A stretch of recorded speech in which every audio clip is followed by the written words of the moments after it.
En el México de los años 40, las historias de cine de corte noir eran filmadas en un blanco y negro hipnótico y elegante. Historias de deseo, confusión moral, ambición, obsesiones patológicas, delincuencia, fluían en esta cinematografía de gángsters, detectives o mujeres fatales. Un suspenso bien llevado por directores de prestigio como Alejandro Galindo o Roberto Gabaldón, trabajando de la mano de guionistas de la talla de José Revueltas o Luis Espota. En 1946, Gabaldón y Revueltas adaptaban un relato policíaco de Ryan James para crear la película de intriga La Otra, un relato criminal sobre una pareja de hermanas, la buena y pobre manicurista y la malvada viuda millonaria, protagonizada por Dolores del Río en un doble papel, en un ambiente de atmósfera visual opresiva a cargo del director de fotografía Alex Phillips. Imágenes aprovechadas por el escenógrafo Günter Gerso, donde nos presenta una interesante manera de jugar con espejos y sombras. El guionista José Revueltas tenía la habilidad y experiencia como reportero policíaco y realiza esta adaptación, aunque resulta algo parecida a la película Stolen Life, interpretada por Bette Davis unos meses antes. Pero Gabaldón y Revueltas tejen estos fotogramas para identificar a la pequeña y gran burguesía mexicana. En 1964, Hollywood llevaría este guión a la pantalla grande con la misma Bette Davis, la película titulada Su propia víctima. Extraordinaria actuación de Davis, pero me quedo con la versión mexicana por su dramatismo, escenas de vértigo y ese ambiente sombrío de la casa vacía que refleja la escenografía de Günter. Cabe mencionar que él hizo los decorados de una de las mejores películas mexicanas de terror, El vampiro. Además de ese exceso de música dramática que lleva un buen ritmo tétrico, que son las partituras de Raúl Lavista, con ese efecto theremin que consiste en acercar o alejar un objeto a un campo electromagnético. La frecuencia reproducida por este dispositivo se alteraba. Aquí un ejemplo.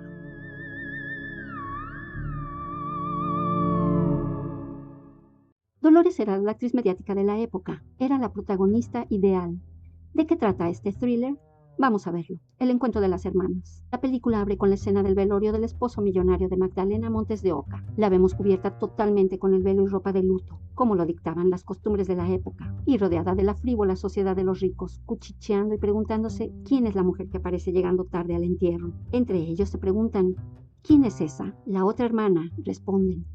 Esa mujer es María, la gemela modesta, manicurista de profesión y resentida por la enorme suerte de Magdalena, ahora viuda y millonaria. Y no solo ella siente envidiarla, las amistades ahí presentes comentan envidiarla también. Posteriormente, María es invitada a la casa de su hermana. Podemos apreciar el esplendor de una casa iluminada con empleados al servicio de Magdalena, pero en un ambiente hostil y de altanería. Una escalera que pareciera de mármol. El escenógrafo Günter Gerson nos remitía a un contexto social para evidenciar la conducta clasista del personaje. Cabe mencionar que los decorados de las películas en México se hacían con menor presupuesto que en Hollywood, y aún así, los estadounidenses admiraban el trabajo de los carpinteros mexicanos y la gente que hacía los decorados en las películas mexicanas. Nos encontramos en la escena donde las hermanas se reúnen en la enorme habitación, sostenida por columnas de una calidad estética, y nos topamos con la frialdad que caracteriza a Magdalena delante del espejo, comentando el fastidio de vestir trapos negros. El contexto es que las hermanas han estado peleadas desde niñas. Siempre supiste tomarme la delantera, arrebatarme lo mejor, le dice María, vestida de forma humilde, a su hermana, mientras ella abre su closet lleno de ropa. Este momento es clave, pues Magdalena le muestra todo lo que ha conseguido a través de la astucia y el valerse de los hombres de vez en cuando. Aquí es cuando María toma la decisión de dejar de vivir su propia vida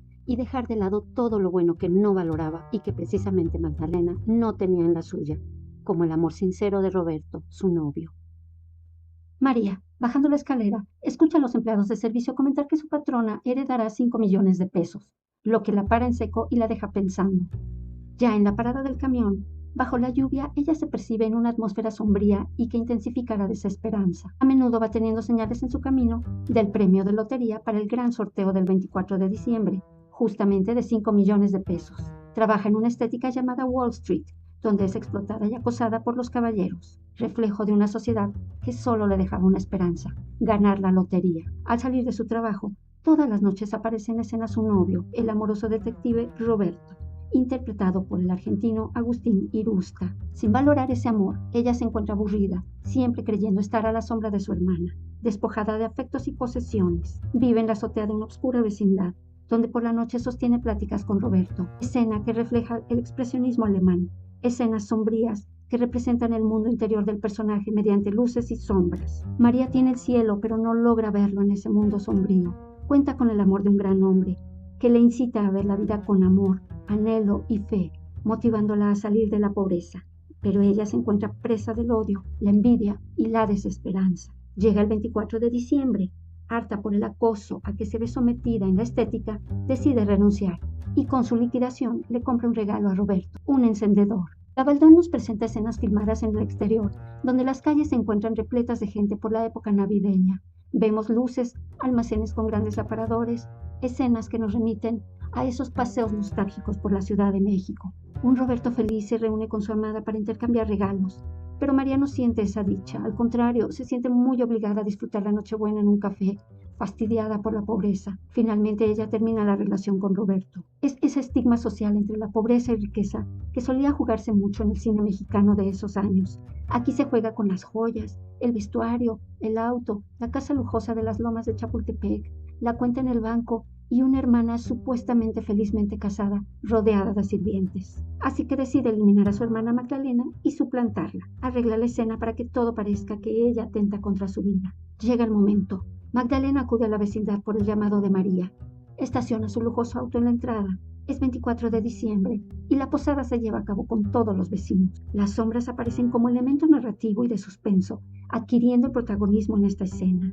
Este elemento del cine negro permite reflejar el lado más sórdido de los personajes. El disparo se pierde en el estruendo de los petardos por el festejo, mientras cuelga una cabeza de payaso, un presagio amenazador. Vendría la escena en donde María se viste con las ropas aún tibias de su hermana. ¡Uf, qué fuerte!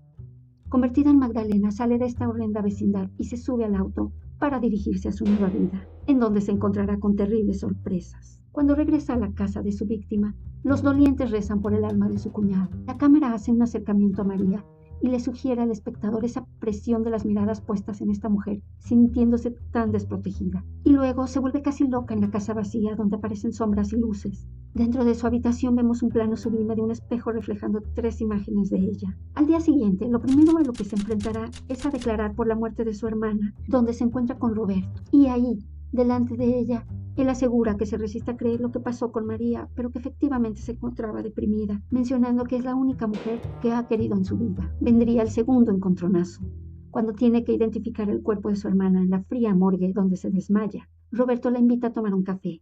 Sí, en aquel café donde se reunían para tener pláticas entrañables. Es uno de los momentos más conmovedores y cargados de emoción de la película. Ante el notario y testigos, en la enorme biblioteca de la casa, se dicta el testamento de su esposo fallecido, donde la supuesta Magdalena recibirá 5 millones de pesos, pero María tendrá otro encontronazo. El cuñado estipula que se le entreguen a María 100,000 pesos y las escrituras de una casa. Ella queda desencajada. Y es que el amor de ese hombre fue antes de María y le fue arrebatado por Magdalena. Y la pregunta será, ¿cómo va a firmar? Finge llorar y el notario tendrá que volver otro día. ¿Serías capaz de quemarte la mano para fingir que no puedes firmar y así recibir una herencia que no es tuya? Eran 5 millones de esa época, donde con 13,000 pesos te podías comprar una mansión. Pues sí, la ambiciosa María lo hace para legalizar su nueva firma realizándola con su mano izquierda. A mi juicio, solo Dolores del Río podría haber hecho esta película, pues su porte y elegancia se reflejan cuando baja las escaleras, ataviada de joyas y un gran vestido de noche, luciendo como una reina, para recibir a sus invitados que acuden a una fiesta en su casa. Vendría el cuarto encontronazo. Uno de los invitados es Fernando, el amante que la sorprende con un beso apasionado. Por cierto, a raíz de esta película, a Víctor Junco se le relacionó con Dolores del Río en la vida real. Y es que Víctor luce muy guapo aquí. Pero volviendo a la película, todos los invitados saben que es un chantajista, menos la pobre rica de María. Y lo peor, tiene que vivir el sometimiento de la inmoralidad señalada por las amigas de la alta sociedad, ya que es amante de este hombre.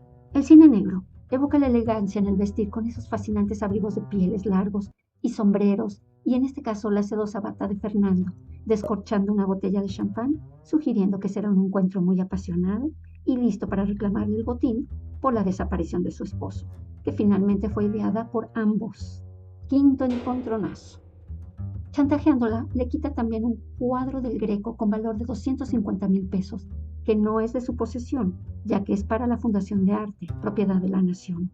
El licenciado, que es albacea, nota la falta de este y llama a la policía, donde irónicamente irá el detective Roberto, su exnovio, para la investigación del robo. Sexto encontronazo.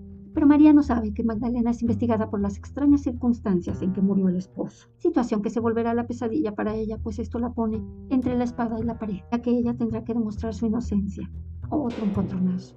Finalmente Fernando es detenido por el robo del cuadro, a lo cual él responde que María se lo dio, y ante la policía ella reconoce su culpa que no le pertenece, al afirmar que sí se lo dio. Nuevamente tendrá otro encontronazo, ya que finalmente es detenida y acusada por el móvil para desaparecer a su marido, sin poder declarar su inocencia, ya que ella está condenada por su propio crimen. Estando en la sala para ser juzgada, los decorados del escenógrafo Gunther se vuelven más terriblemente expresionistas, donde se escucha al juez dictarle a esta mujer pena máxima de 30 años por un crimen que no cometió. Roberto Gabaldón está brillante, y junto a José Revueltas, Alex Phillips y Gunther Verso logran hacer que este film gire sobre el eje de la fatalidad por la codicia y el deseo.